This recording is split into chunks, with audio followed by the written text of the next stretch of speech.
దైవ జనాంగమా, నీ కుటుంబం ఆశీర్వదించబడాలంటే, నీ కుటుంబం వర్ధిల్లాలంటే, నీ కుటుంబం ఉన్నత స్థితిలోకి వెళ్ళాలంటే, నీ కుటుంబం అనేక మేళ్ల చేత నింపబడాలి, నీవు ఆశీర్వాదంగా నీ కుటుంబం ఉండాలంటే కుటుంబ ప్రార్థన కావాలి.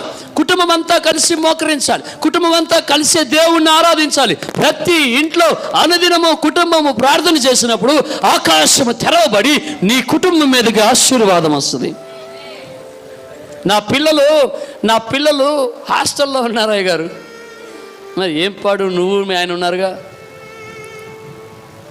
ఆయన ఒకటే నిర్దపోయినా వచ్చి కూర్చోబెట్టి ఏం చేస్తాడంటే ఒక చెంబులో నీళ్ళు పెట్టుకో.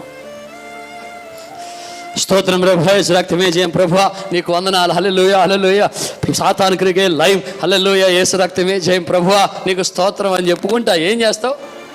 ఏం చేద్దాం? ఏ విధంగా